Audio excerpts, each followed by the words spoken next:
What's going on, people? Good evening. Welcome to United View, an evening show, 7 o'clock, 7 p.m. here in the UK. Some major breaking news. It is major breaking news regarding the takeover for Manchester United. It is concerning Sir Jim Ratcliffe. The news broke about half an hour ago, maybe 40 minutes ago now, from the Times. A huge piece. Smash a like on the video. Subscribe to the channel if you are new. Please do so. Big up to all the members. Big up to everyone who's been watching across the day. But to be honest, guys, we've just got to go straight into this. There's no messing about. This is the phone's going off. Yeah. This is it's not Qatar, I promise you. Owen, let's get straight into it. What is this big piece from the Times? What's happening?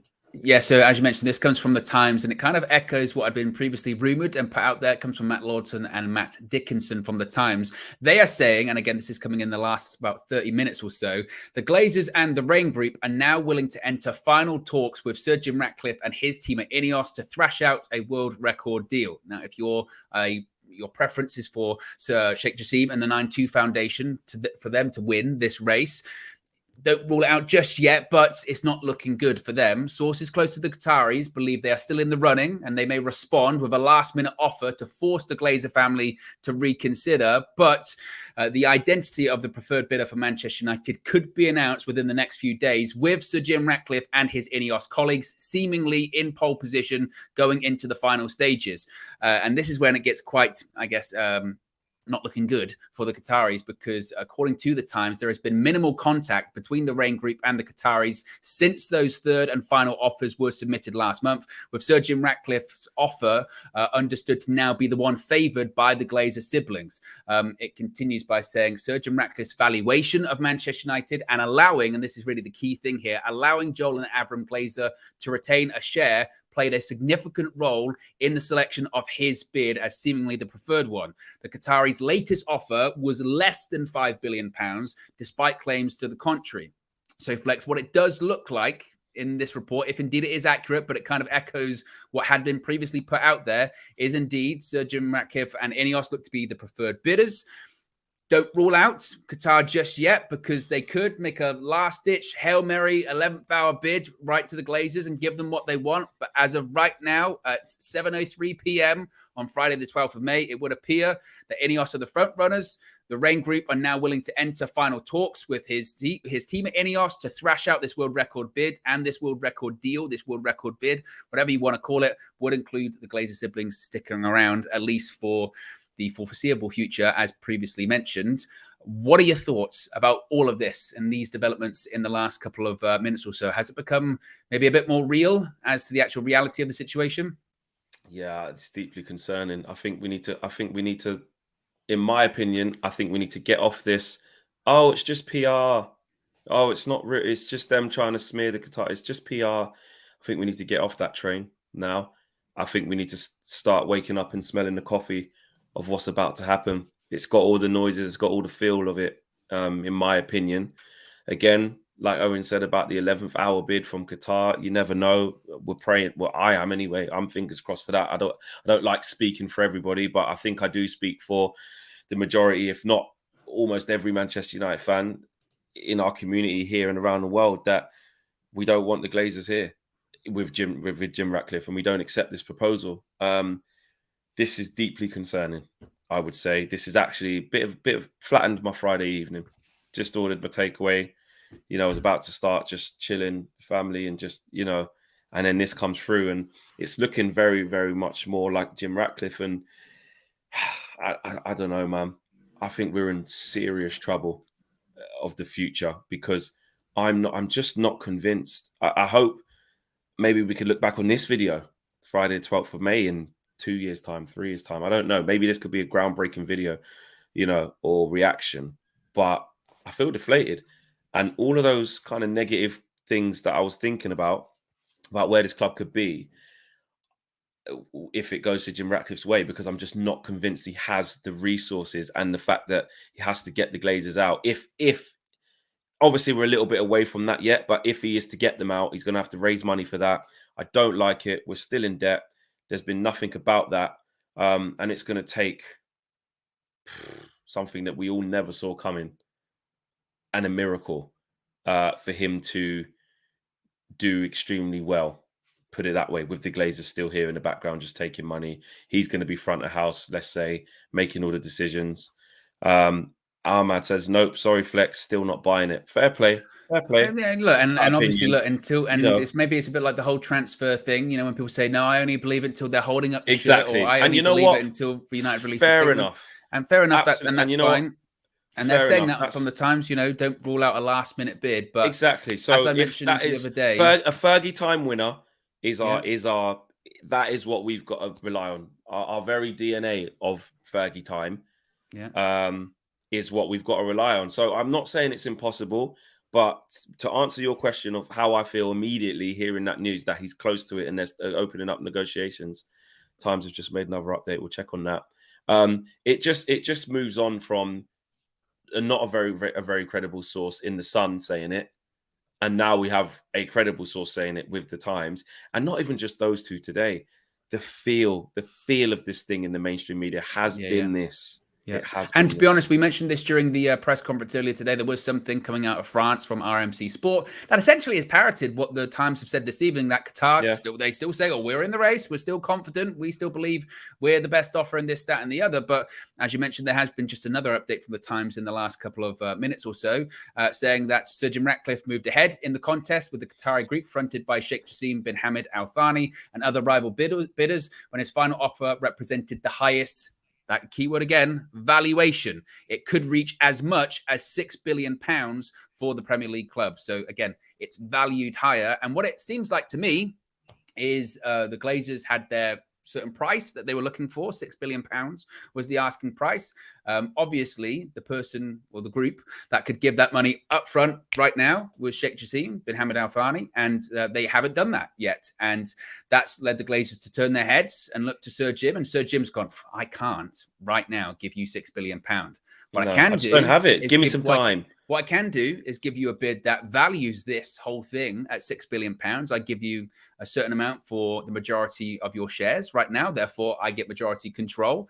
You stick around here for a little bit, and then in 2 or 3 years' time, we can put some clauses together. We can put some, what they call, buy and stop and buy. We're not financial experts, guys, but we can put some deals together, and you can sell off your remaining shares in a few years' time. And then I'll have everything.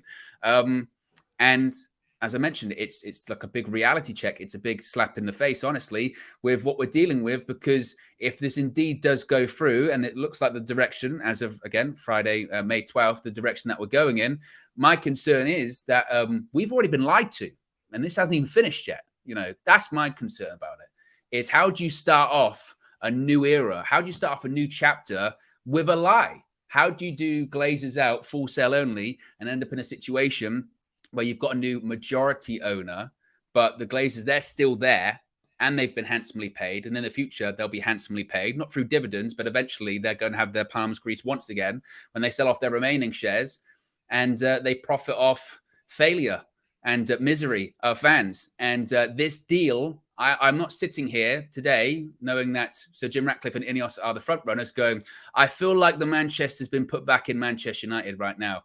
Do you feel like this is Do you feel like this is a fan-centric bid or a fan-centric step? You know, and look, I'm not going to get into the political side of things. My concern is that already, you know, we had this first press release put out, and it's changed already. And if they're willing to change or put a falsehood out there from the start, what does this mean for the future? Where does this go? You know, full sale only? No, partial sale-ish. The Glazers can't stay at this football club, man, and it looks like they're gonna. We could be finished, man. I'm by serious. the way, as always, this happens when on the eve of a really important match for us tomorrow. Yeah, it's going to make the fans louder, more vocal, Glazers out, etc. Of course, singing section, Red Army will be at it, and rightly so. I just, honestly, it saddens me. It saddens all of us, because I just don't see how Sir Jim Ratcliffe in the immediate can do anything for us. I don't see it. I'm not even trying to be... I like to just think constructively rather than just going on the internet and saying he's a this, he's a rat, he's this, he's that. No, we're taught. You know, that's not what this is about. Yeah, this is constructively looking at two situations that can help take the club move forward. One, situation that's saying we're going to clear everything and we have this big, deep pot of money to fix X, Y, Z. Yeah. Great. That's Remove what the we problem. can get rid of the parasites and problems. remove the problems. Yeah. Yeah. Then there's another bid that says, because let's just break this down into real layman's terms. Then there's another bid that says, well, about all of those other problems, I'll do that later. I just need to get in first. Yeah. I'll get in first, right? Find my feet. Yeah. Because I ain't got enough to do anything else. So I'll just get in, find my feet. The parasites, I've got to work on them. Give me 2 to 3 years. Got to raise some more cash. In that 2 to 3 years, stadium plans.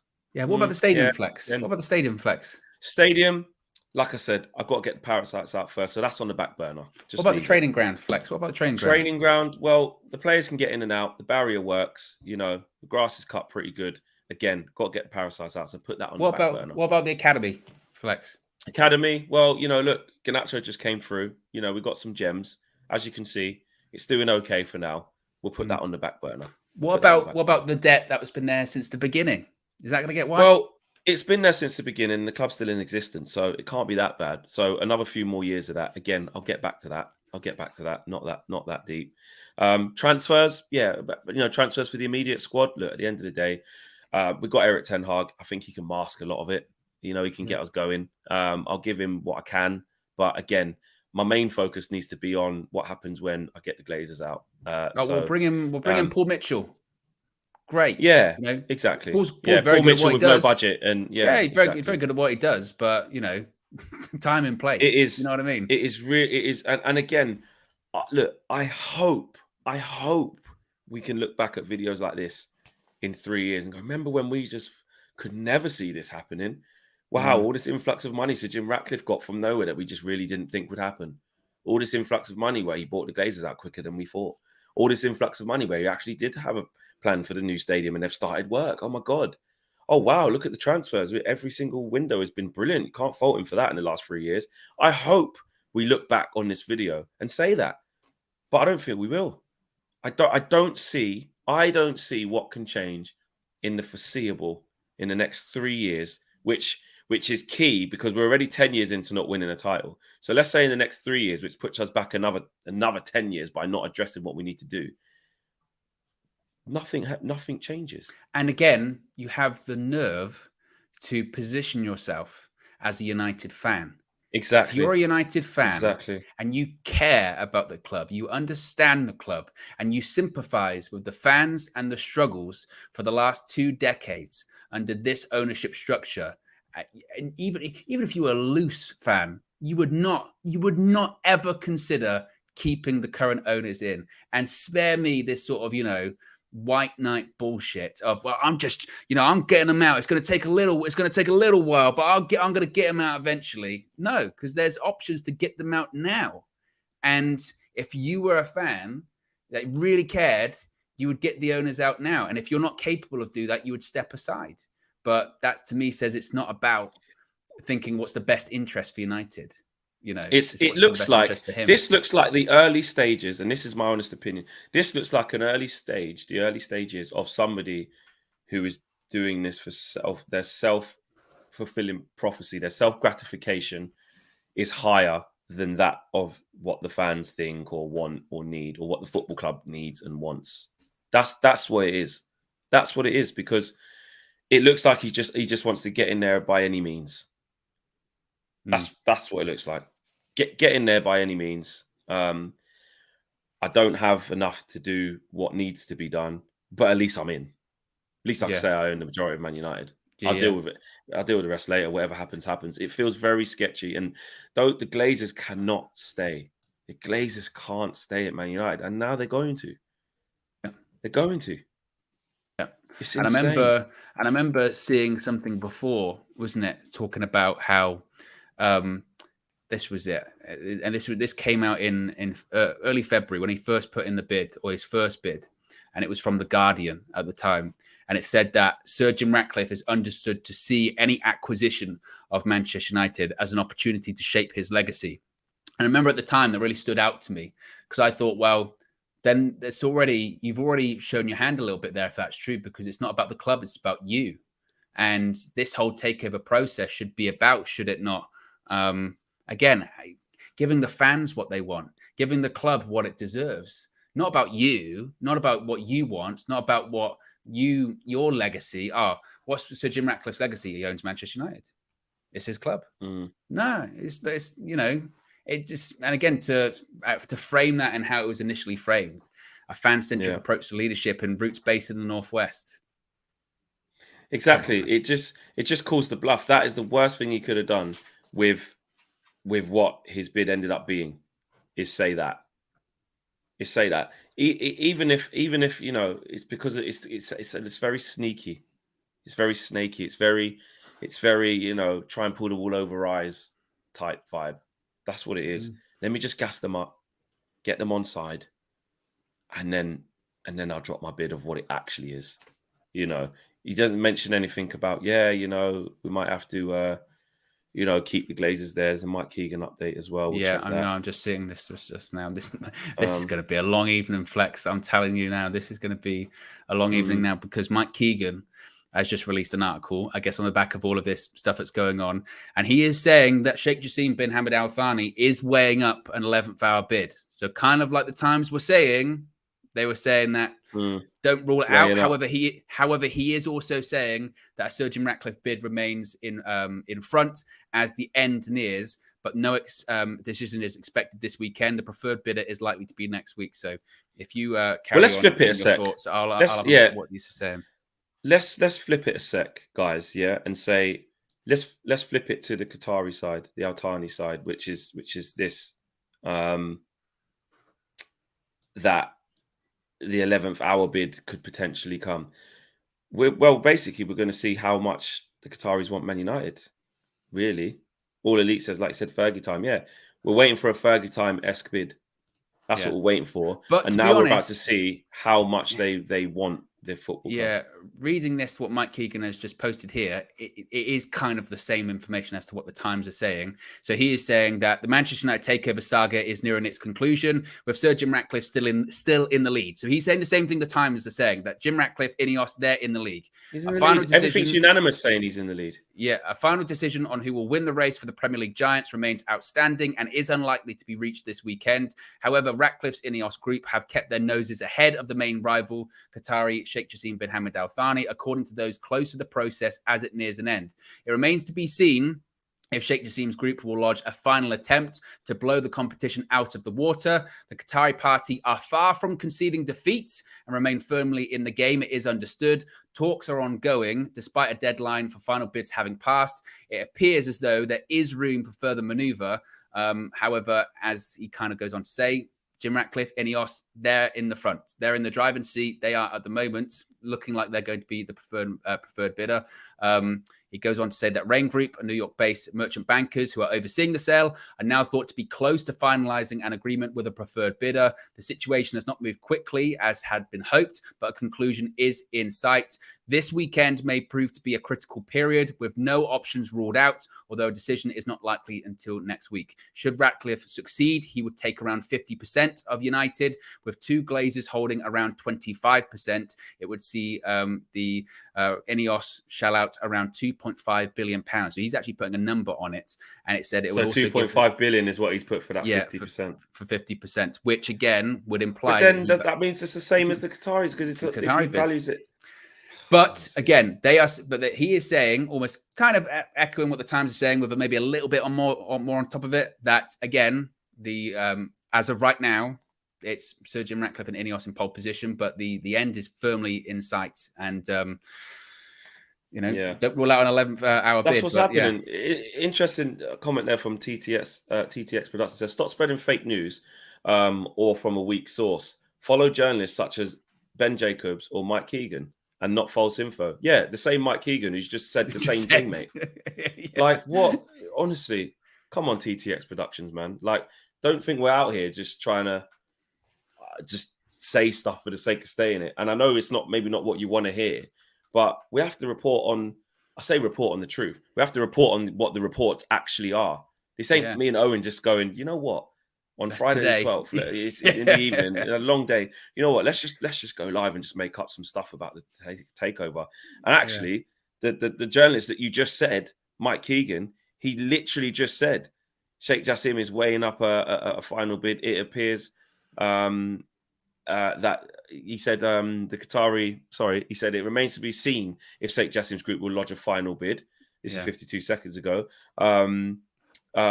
To blow the competition out the water. The Qatari party are far from conceding defeat and remain firmly in the game. Talks are ongoing. So there's your guy, Mike Keegan. Despite the deadline for final bids having passed, it appears as though there is room for further manoeuvre. So that's what he's saying. Well, and again, if you look at the beginning of the Jim Ratcliffe is closing in. Literally, the beginning of the article says the Manchester United takeover saga is near a conclusion, with Sir Jim Ratcliffe still in the lead. Yeah, and so saying, that's not us making fake news. That's what it is. And again, and this is the important thing too, is just because we don't like it doesn't necessarily mean it's not true. That's part of it as well. And this is what I'm saying. Like, it feels like shit, but some of it might be reality, you know. And I guess the positive to take out of it, if you are a pro Sir Sheikh Jassim, is that it's not over, but we are really backs against the wall time when it comes to that. Then, like, if you're Sheikh Jassim and you're the 9-2 Foundation, they have to put another bid in. If they have want, to, or you're going to lose. Exactly. If they want to win this race, if they want to own Manchester United, if Sheikh Jassim wants to own Manchester United, be the owner, he has to put another bid in. Otherwise, you have to make them an offer they can't refuse. Yeah. Otherwise, you're going to lose. You know what? Pull the trump card, get the money in the bank out, like the case. Run down to the ring, put it down, and say, "I'm cashing in now. I want my opportunity now." Exactly. Now, you'll go like, you know what? 7 bill there, gone, everything, final, done. 7 billion, or the 6 billion that they want outright with whatever it is. You got to run down there and say, "Here it is, fine, no problem, done." It's almost like, honestly, I can't even bother to say that. And some people, and the thing is, and some people, honestly, some people still might believe that this is part of it, you know, and it's all, you know, games from the Glazers and it's all plans from the Glazers to try and get one final bid from the Qataris. And if it is, they're playing a real high game of 4D chess, or maybe Flex, it is just a case of they do prefer Sir Jim Ratcliffe and Ineos's bid, but they say to the Qataris, we're still open for that money. Our asking price hasn't changed, you know, but you've got to put up or shut up, you know? Exactly. Let's bring in you guys in the chat, the members, people getting involved with super chats, etc., and subscribers as well. Ewan says, "Hi Flex, I'm going to the match versus Wolves. I was wondering where you do the interviews after the match. We are just behind the Trinity statue in a car park. You can't miss us. So hope to see you down there, Ewan. Big up to you. Thank you for that, bro." Sulai says, "I'll quit United. I can't stress another 9 years. Enough is enough." Jordan Astro says, "If Qatar really want United, this is the end game." Yeah, exactly. Agreed. It's either add more money to the bid, or it's over. They have the money to do it, so do it now. Yeah, that's probably going to be super chat of the evening. That's exactly. You can't say it any more simpler than that. That's what this is going to. Flip says the debt has to be paid once the sale happens. Does it? I don't know. I don't know about that, Flip. Does it? I don't know. Flip also says, if Qatari didn't put the money for the club, will they put more money for more money? Will they sell for more money? If the Qatari didn't put the money for the club, will they put more money? I'm not sure. I think you mean, are they going to bid again? I think you mean that. And the answer is, hopefully. We don't know. Maybe. We don't know. Maybe. Yeah, big up, Flip. Thank you for that, bro. Lil Yo says, I'm going to do a Marcel. If Ratcliffe has the funds, then if reports are true, then let's see. Fleck Altani with the last-minute bid, Ollie 99 Champions League finish. So Lil Yo is already kind of tapping out and saying, listen, I'm with Marcel. It's going to be this guy. I've got to try and see some positives. Let's see what you got, sort of thing. Which, essentially, if this does happen, that's what we got to do. We have to say, well, they're here. They're still here. This new guy's come in. We all think it's lip service. Let's see if we get proved wrong. But we don't think we will. Exactly. Michael says, I really can't get behind Sir Jim Ratcliffe and Ineos, knowing the Glazers can end up remaining here. What about the debt? We need a fresh start. Qatar in. Yeah, agreed. Pratish says Glazer's greed just astounds me. Honestly, exactly. It's just ridiculous when you think what they've actually done. Santiago, big up Santiago, long time follower of the channel. I know these are bleak news, but I'm not letting them get my spirits down. United just announced they're playing Real Madrid and Houston this summer, and I'm hype. Yep, there. Are you in that neck of the woods? Big up to you. Big up to anyone who could make bits of the tour. They did announce that today. What players are we going to have? What new players are we going to have to bring to you, Santiago and Houston? Because the way this takeover is going, mate, not many. WJ Barrett says, I've always said on this channel that this is a ploy for Qatar to pay the max. You have always remained with that. Sheikh is coming in with a 6 billion bid. I have always said this. Yeah, I hope you're right, WJ Barrett. I hope you're right, bro. I really do, because it's looking peak. Big man thing, yeah. It's not looking good, bruv. It's not looking good. It's not. And B. Belmont says, if this is true, I'm finding a new club. Willing to give you guys my Van Persie jersey size large. Thoughts on Ten Hag if this is the case? Look, I know it's hard, but it's our club, innit? It's our club. And look, everyone's free to do. I'm not going to tell you what to do. But we've got to stick together at least, man. You can't be doing things like that. You know, it's already quite interesting, to be honest, with the Mike Keegan piece, how people are interpreting it. Because 1 second.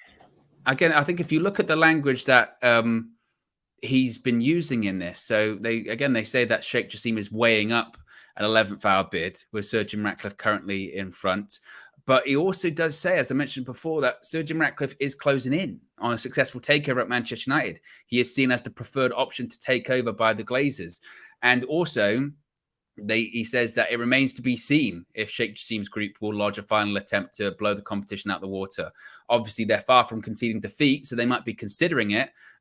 Talks are ongoing, despite that deadline having passed. But everyone is saying the same thing here, that, again, that Jim Ratcliffe is in front. I guess, like I said, the hope is that they haven't conceded defeat Qatar just yet, but time is a ticking, you know. Time is a ticking when it comes to that. And, you know, this is now after, you know, the report yesterday that came out from, or was it the day before that, from The Sun, which obviously is not the most credible outlet and resource. But now you've got two very credible people, particularly someone like Mike Keegan, who's been covering this really in depth from the beginning, is basically parroting what the Times had said as well, which is, you know, this is we're close now. We're entering final territory stages. We're entering in the end game. To put a bit of extra content. Exactly, it's not over. Just quickly, K Flow sends in a super chat. Thank you, K Flow. K Flow says, lads, I'm on my way to UK, hoping to meet you folks. Not on socials though. So how do I get in touch? We'll be there. Like I said, we'll be there tomorrow at the game behind the Trinity statue in the car park where we are after every home game. So feel free to come over. It'll be great to meet you. Just to add some more context to that, this is like, you know, like when transfers kind of go on and then there's nothing, but then certain dominoes fall and the way that it gets reported from certain outlets and journalists, you know it's going to happen. Like, I know you can never say it until they're holding up the shirt, and, you know, with the Gakpo thing, we really thought it. I get that. So that's on the positive side, that maybe this might not happen. Qatar could just come in and all of a sudden, wow, we didn't know that. Football tells us that, shows us that. But what it shows us is, more often than not, when things get reported in this way, this consistently across the board from reputable people, big outlets, not just speculation and hearsay, that means it's the general consensus, which means that barring a big turn of events, i.e. the 11th hour bid, this will happen. Like I said, I think that's what's happening here. I think the transfer part of it is a good analogy, because, like you said, because it's something certainly football fans are more familiar with. This is two clubs going after the same player. One of the clubs is, you know, I say it is United, and it's then heavily reported that, you know, this other club that they're winning, and, you know, unless Man United come in and put a big last minute bid in, it's going to happen, you know. Which sometimes does happen. You know, look at Ronaldo when he came back to United. It looked like he was going to Man City. Then sort of last minute, it was United come in, and then next thing he comes to United. But you know, I don't know. Jay London says, what positives are there with Ratcliffe look at Nice. Where is the money to keep up with City and Newcastle? I can't back this club. Really somber right now. It's really, the mood's really down. I mean, I just think we're heading into a bad place. Well, I say heading into it. We're already in it, and we're going to stay in it. So we're going to get worse. You know, Eric Ten Hag, someone said earlier, what do you think of Eric Ten Hag? You know, he can only do so much is what I think about Eric Ten Hag, and all this uncertainty. And we said it even when we got Eric Ten Hag. We said even under this regime, how successful can he be? You know, like what the Glazers and how the club is run. You know, he can't work miracles. He needs the support. And I think Jim Ratcliffe will, if he's successful with what it looks like is going to happen, will give us all the lip service. I love this club, and he'll get his, you know, his 5-10 minutes of fame when he sits down and does his interviews, you know. And he's going to give us the lip service again of what his plans are for the club. And again, like we said, he's not going to be able to say the Glazers are going to go or whatever. He may be able to say, you know, in the future, I'll look at, you know, full take. He might be able to drop in subtle things about that, but he won't be able to say, I know you guys are angry about the Glazers, but don't worry, I'm working on it. Can't say that. Yeah. It's going to be all lip service. You know, money is there for transfers. Money is there for this. It's my endeavor to make sure the stadium is this. Man United deserve the best facilities. This, that, and the other. Be proper lip service is what we're going to get. Yeah, and also as well, when it does come to Qatar, ultimately, I mean, we could argue that this is almost essentially an ultimatum. It's either, you know, because like they were saying, you know, the final deadline's gone, but if they paid the price that the Glazers are looking for, then they're still going to say yes, you know, because they would get, that's the most money they could get for this right now. But essentially, Sheikh Jassim and his associates have a decision where they've got to either say yes or no now, don't they? If they say yes, we're going to put in the give you what you want. And it's not even like close to what you want. The Glazers basically been like, look, you are giving us what we want now or it's gone. This is a partnership. We're giving it somewhere else. You know what I mean? That's basically what they're saying. You give us what we want now, hostage set, or done. It's over. Exactly. Yeah? We're selling it. It's done. And with this is basically him teaming up with them. I don't care what he wants to say in 3 years. You know, he's basically come in and said, you know what? Let me join with you. Essentially, I know they're going to go to minority stakeholders, right? So that's one thing. Okay, cool. But he's technically like the Elliott hedge fund, where he's just come in and allowed them to stay. And even more stupid, decided to front it up and say, well, I'll take the majority so I can start making decisions. I'll take the burden off you, mate. You know what I mean? Exactly. I mean, exactly. You're still... Well, Glazer's friend. I'll have 50. You have 25. Yeah, you're not in charge anymore. And look, I'm not... So who's got the other 25? The stock exchange? Other stakeholders in just the club. Other stakeholders, people just rich people around the world who got a little bit here. But also... might own like 1%, someone might own 8%, that kind of thing. Right, okay. But also... you would say, you know, hey, look, you have 25%. You're not going to get dividends anymore because that's got to be voted on, and we're not going to give you that. But what you do have is you still have stock options. You can still sell this at any point, and who knows what's going to happen with the valuation of the club after a takeover. Certainly, shares going to go up like that. You might not be able to cash in on them for a while as part of this, you know, post takeover deal. But also, we're just about to sign. Premier League's about to sign a new broadcasting rights deal. In 5 years' time, we'll sign another one. Who knows how much that will be worth at that time? Hey, who knows what's going to happen with the future of European football? Super League's not dead. You're a big part of that as well. What happens with that kind of money comes into football too. And then if you want to sell your shares or you can cash in, because you don't even necessarily have to sell your shares to me. I've got majority control. You know, you can sell them to me, or you can just sell them off in general on the stock exchange for maybe even more. I don't know. And like you said, it's just very dirty, isn't it? That's the thing. It just feels very, you know, only us. It's all this crap, isn't it? Yeah, exactly. That's just how it is. That's it. Foxy says, is Jim going to give the Glazers a stake in Nice club? Probably not, don't know. Mimi, flex my peoples, big up. Big Watford fan, peoples. A lot of people have been talking about Troy Deeney today, saying that's what we need. Last minute Troy Deeney bid. Al Tani bid last minute, looking like that is. Wait there, that's exactly what we need. We need Yeah. the penalty's Demon. about to be taken. Yeah. Yeah. It's going Penalty's in. about to be taken. Leicester It's, go it's to the going final. in. Yeah, it's Yeah. going in. So Jim Ratcliffe's going to get the club. Yeah. Oh my God. Yeah. They've saved it. Yeah. Almunia. Someone saved it. Jeez. Oh, the ball's gone up the other end. Altani's come in with a 6 billion bid. Oh, I can't believe what I've just seen. It's going to Altani. That's what we need. So big up. We actually, hopefully, with Mimi being in there, bringing some of that Deeney vibes, maybe we can get that. Maybe we can get that big Watford supporter. So Jim, even at 50% and making decisions is way better than the Glazers only. And Man United's soul remains intact. Does it though? Marcel's. The Glazers have Class B shares. You know, some people are willing already to kind of.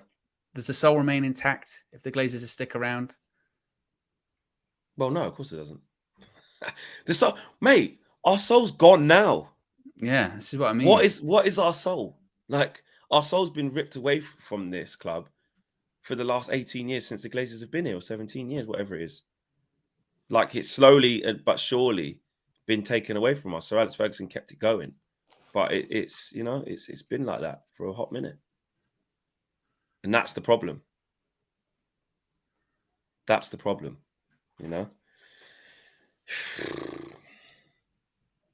It's bad. Yeah. It's bad. You got a couple more super chats. Yeah, let's get them out. Let me scroll down. Lil Yo-Yo says, Altani, Deeney, oh yeah, there you go. Deeney semi-final playoff settings. Exactly. That's what we need. Big up Lil Yo-Yo. WJ Barrett says, honestly, Flex, breaking Qatar bid, 6 billion incoming. Don't know. K-Flow said, sad thing is Erik ten Hag will be the casualty. It will go pear-shaped and the fans will turn. Already the narratives have started. The gym affair is not it. And that's what I mean. You worry for Eric. You do. You mentioned this morning, didn't you? And I agree because I like you. And I know people say, oh, and that's just social media. And, social media is full of, crazies or what have you. Sirens are going because, again, the club's been stolen in front of us. Exactly. It's criminal. And no, I worry for Eric too, because I've started to see this weird narrative popping up of going like, actually, is Eric even better than Ollie? I saw Dwight York say that, Flex. Actually, forget social media. Did you see that? Did Dwight York say that? I'll find the quote. I don't even want you to find it. David T says, Qatari journalists are saying it's PR, apparently. Hopefully, but it doesn't feel like it. It feels stronger than that, David. It really does, bro. Flip says, Qatar didn't put the money up for 6 billion. Why would they now? Oh, right. Okay, that's what you meant earlier. My bad. Yeah. Well, maybe they might now because they realize like what Owen said and what everyone's saying. It's the end game. It's now or never. You will never own Manchester United again, or have the chance to own Manchester United again. So maybe they will now. Francium, thank you for the super chat. Appreciate the contribution. Dwight York said Erik ten Hag lost more than Ollie. Yeah. He said Erik ten Hag losing 9 games in the Premier League does raise some issues. If you are a Manchester United manager, you will always be scrutinised for little details or mistakes. There's nowhere to hide. Ole Gunnar Solskjaer had a better record than Ten Hag in his full 2 seasons managing the club. People talk about the progress we've made and the better style of football being played. Manchester United have reached an FA Cup final, won the Carabao Cup, and made it far in Europa League. So that's progress. But Ten Hag losing more Premier League games than Solskjaer in the 2019-20 and 2020-21 seasons has to be called out. The results have not been good enough this season. Manchester United are looking over their shoulder and desperately trying to hold on to 4th place. I'm not sure that's where the club wants to be. Ten Hag gets the praise when the team is playing well. He has to take criticism when it goes wrong too. Basically saying that his record wasn't is the same. Interesting. He's talking so strongly like that because he's a club ambassador as well. Usually they don't go in like that. I don't get it. Has he not won more in his first season though? Well, he won a trophy. Yeah, that's what I mean. So why, look, at the end of the day, we just need to get in the top 4. And this was it. There's nowhere. That was the thing that got people talking. There's nowhere to hide. Ole Gunnar Solskjaer had a better record than Ten Hag in his full 2 seasons managing the club. People talk about the progress we've made and the better style of football being played. The results have not been good enough this season. Manchester United are looking over their shoulder, as I mentioned, holding on to 4th place. But so, it's irrelevant. He done better than in his first 2 full seasons. Well, Erik ten Hag hasn't even had 1 full season. So what? Exactly. Do you know what I mean? And if you And I don't want to get into this thing. Like, look at. Oh, did we really make the right decision? Well, not even that. I don't want to be getting into this thing. Look at Arsenal fans with Arteta for a couple of years, right? Oh, they were screaming bloody murder about him not that long ago. Hey, not good enough. He's not the guy. Now they're waxing lyrical because guess what? People need time. And Ollie had time. Last season was his 3rd full season at the club.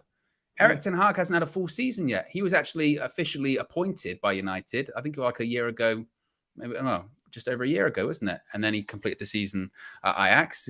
People do need time, you know?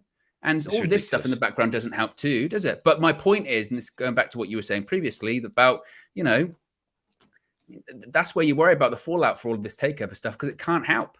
And how can you make that, you know, that progress when you have no idea what the future looks like for you? That's a problem. It is. Pratish says, I don't like to curse anyone, but can't help and curse the Glazers. Yeah, I hear your pain, mate. I hear your pain. Feel your pain, should I say. Because that is the reality of where we are. And you really think how this is going to affect the manager and what he has, the plans that he has for this club. And he's just in the dark. And then when it does come to light, it doesn't look that bright, does it? Do you know what I mean? It doesn't look that bright. Mate, honestly. It's deflating. It feels like it just feels really. And again, as I mentioned, on the eve of a really important game. A really important game. And Ollie's back at Old Trafford tomorrow as well. I saw that, I saw that. He's doing a meet and greet as well, I think today or tomorrow. Look, I know obviously it's not as they have stressed, it's not over. But as has been the case over the last, I guess, week or few days, it looks like it's heading in a certain direction. Ben Jacobs has just tweeted as well, saying no preferred bidder for Manchester United is expected to be named until next week. Sources close to Ineos are now, quote, cautiously optimistic, and the mood is described as, quote, positive, but Ineos are yet to receive formal confirmation on anything or be placed in an exclusive period. So, again... It's kind of that. See, they're all, and that's what happens when one goes. All the credible locks because they've all kind of been hearing the same thing, but they want to know who's going to go first. And they go, and they, to be honest, sometimes they pick up the phone to the other ones and go, "Did you hear this? I heard that. Yeah, exactly." David T says, "Believe, brothers, it's going to happen." Honestly, I don't know. I really don't know. Anyway, guys, that is your latest Manchester United news. Not a great one for Friday evening, but that is. That's the latest news. Sorry if you don't like it. We don't like it either, but that is what it is. There is a massive game tomorrow. Follow us across all the socials tomorrow and on the channel, obviously, Match View as well. And I'll be on the way up to the game as well. So we need to win. Be said, this is going to be certainly over the next few days into next week. It's going to be a really big story. So obviously, if and when we get any information, we'll keep you abreast, as they would say, whether it's being live or whether it's uploading videos, reactions. It's going to be a big week on and off the pitch, isn't it, Flack? It is, guys. It is. Take care, and we'll see you all again tomorrow. I just feel so. Have a good evening, peeps. Have a good evening.